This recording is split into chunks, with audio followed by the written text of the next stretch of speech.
Serving the Zaque, the ruler of the northern Muisca, is no simple task. Especially when a farmer's dull blood flows through your veins instead of the noble's bright karma. Yet, I do my best. And as Azay often likes to remind me, I do possess some talent, bless her heart. In just a few years, I've risen from a mere guard to the first commander of the royal heir. Partly, I'm sure, due to the strings Azay has pulled within the palace. It certainly helps that my beloved has connections at both royal courts. But more importantly, it's because the Zaque's heir has come to depend on me. You see, this should fill me with pride. And it would, if the heir were someone else. Someone honorable, anyone but Kemwencha. There is a profound darkness in his heart. We all see it when he lashes out at his servants and devises plans to conquer our peaceful neighbors. The only one blind to it is his uncle. The Zaque may rule for decades more. Yet I already dread the day when Kemwencha receives his gold dusting. Still, it's pointless to dwell on the uncertainties of the future, for the gods have already set a path for us. I can only pray that the Zaque will allow me, a farmer's son, to marry a noble courtier. Perhaps, after I help repel this invasion, I can finally get his blessing to marry Azay. It promises to be the bloodiest in living memory. Tens of thousands of warriors are converging on the city of Choconta. From the south, the Zipa marches with his formidable nephew and heir, Nemekene. From the north, come the Zaque, Kemwencha, and I. Both the excitement of the upcoming battle and the dread of the inevitable bloodshed keep me up at night. I hold Azay close before saying my goodbyes. As we march out of the palace, Kemwencha pulls me aside. "This is our moment, Pacanchique," he says. I can feel it. Something in his voice, or perhaps the smirk on his face as he says it, sends shivers down my spine.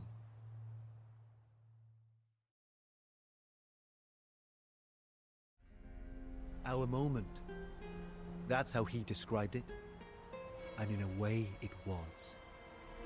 Not for the countless warriors who perished as nameless, expendable pawns, sacrificed for reasons unknown to them. No, not for them. But for him. In a single decisive move, Kemwencha burnt down the leadership of both the North and South. From the blackened soil, he will forge his empire. Now he is being crowned at the heart of Lake Guatavita. For a brief moment, he is El Dorado, the Golden One, until the ceremonial gold dust is washed away. In a few days, Nemekene will undergo the same ritual, being sworn in as the new leader of the South. Our moment. Yes, it was decisive for me as well. He was right about that too. There is no turning back. I can only hope that I chose the right side, for Azay's sake.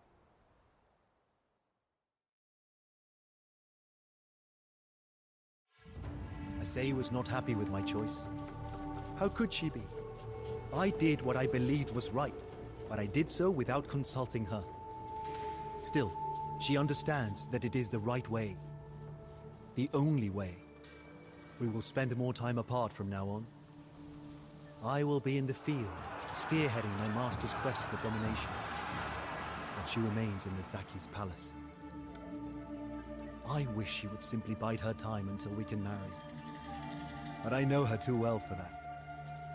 She will play the loyal, demure courtier she despises, while secretly providing me with intelligence on my enemies.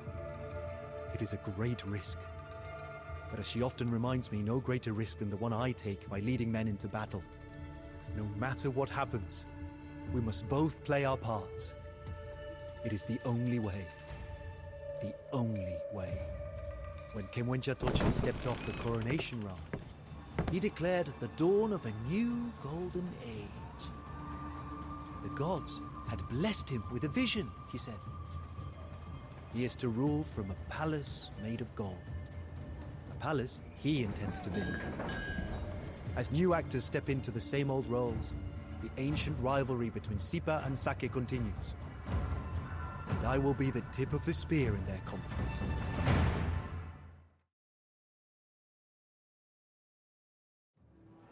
Although the conflict between Zipa and Zaque has slightly altered the border, the two remain evenly matched. The greatest impact of the war appears to be on Kimwenchatocha himself.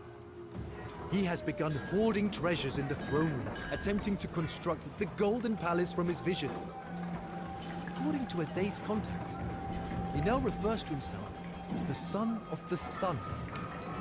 Kimwenchatocha, the son of the Sun God. It would be laughable if he didn't genuinely believe it.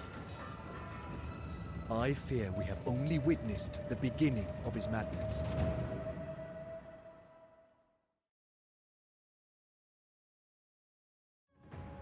The tribes beyond our valleys are rarely noticed by the Zipa and Zaque. However, as both rulers seek to gain an advantage, they are now turning their attention to the Panches. Living in the shadow of our great mountains, the Panches build no grand temples, but make up for it with their ferocity in battle. Nemekene aims to establish them as permanent allies. The Zaque, meanwhile, wants their treasure. By filling the temple of Iraka with Panche artifacts, he hopes to persuade the high priest to declare him the Son of the Sun. Yesterday's mad dream could soon become official doctrine. I managed to meet with Azay in secret before departing for the Panche expedition. Holding her in my arms after so many months felt like coming home. Her reports have helped me more than once, yet I dread to think what the Zaque would do if he intercepted them. I will not stop helping you, Pacanchique. We are in this together, to the very end. As the warmth slowly fades from my chest, I echo her words. To the very end.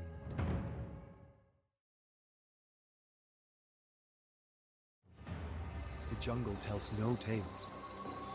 Not of the men who died choking as poison darts swelled their throats, nor of the sacred treasures torn from the hands of fallen worshippers. We'll leave it all behind in that impenetrable forest. The evil, the horror. With the Panches subdued, the conflict is shifting back to the Muisca heartland. My master is pleased with my work. I wish I could celebrate, but Azay's latest report has unsettled me. The High Priest of Iraka has given in to Kimwenchatocha's demands. He has declared him the Son of the Sun, a god walking the earth. And the people believe him. Perhaps it's easier for them to accept the Zaque's madness if they see him as a god. It makes sense, in a way. Hopelessness is easy, predictable. You can plan a life around it. But if the tyrant lording over you is just a mortal like yourself, no, it's best not to think about it. Just keep your head down and pray that your mad god shows you mercy. With half of the Muisca realm under the Zaque's control, the only future I see is one drenched in blood.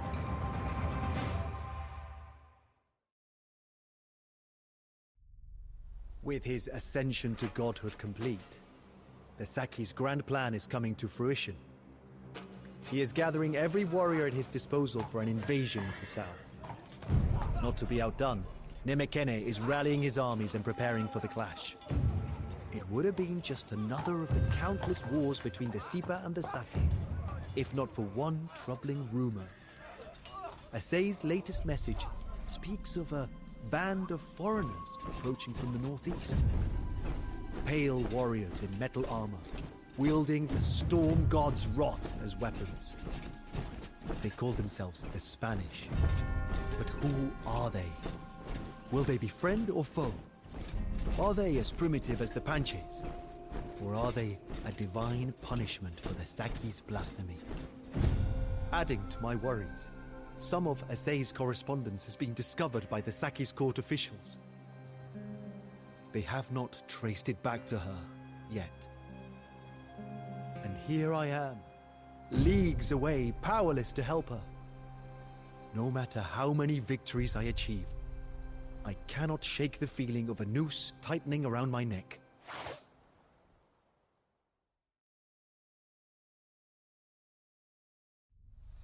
The gods have chosen to punish us all for the Zaque's transgressions.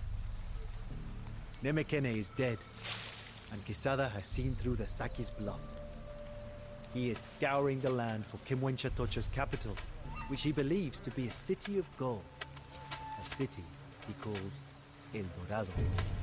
Of course, he will never find it. There is no golden city. El Dorado is a legend born of Spanish greed. A distortion of our coronation ritual, embellished by tales of the Zaque's golden palace. To make matters worse, there are now rumors of a second expedition coming our way, led by an adventurer they call the German. The madman has doomed us all.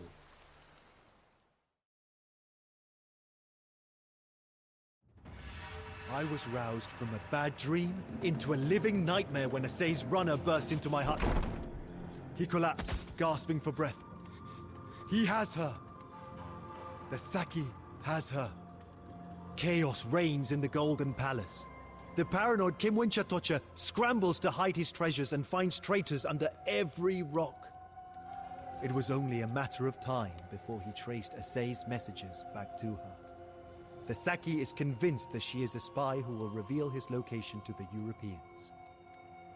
She has been imprisoned, waiting execution. Execution.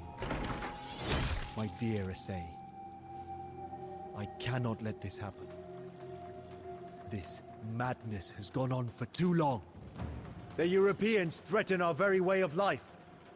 And here we stand, leaderless.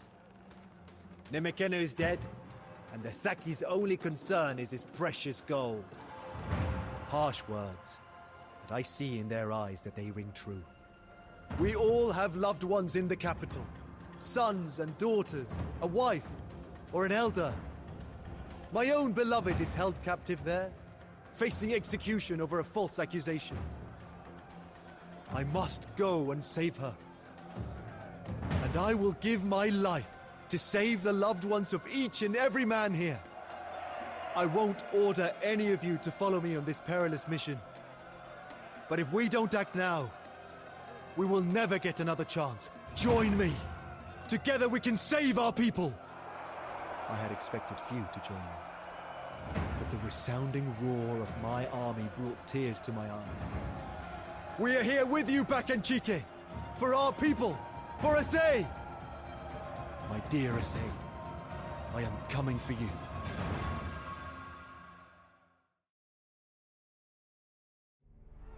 On that day, we proved that the supposedly invincible Europeans could be defeated. Quesada and Federman have abandoned their plans of conquest, but they leave a shattered Muisca society in their wake. With no one else to lead them, the people now chant my name. Pacanchique, the savior. Pacanchique, the golden one. I earned the latter title when I returned the Zaque's treasures to their rightful owners. I have not yet been dusted with gold, but the priests are already planning the ceremony. The age of the Zipa and Zaque is over.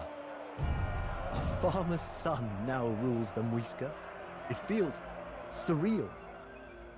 Some days, I wonder if I didn't die when I stormed the palace, and that this is all some wondrous afterlife. But no, it's real. I'm here in the Zaque's palace, and Azay is with me, by my side to the very end. And Kimwenchatocha. After he fled the capital, he loaded his last remaining treasures into the coronation raft. He rode out and screamed at the gods for abandoning him. The weight of the treasure was so great that the raft came apart. Encumbered by bracelets, necklaces, and other golden trinkets, he stood no chance of reaching the shore. The last Zaque sank at the bottom of Lake Guatavita. There he rules to this day, in the golden palace of his dreams.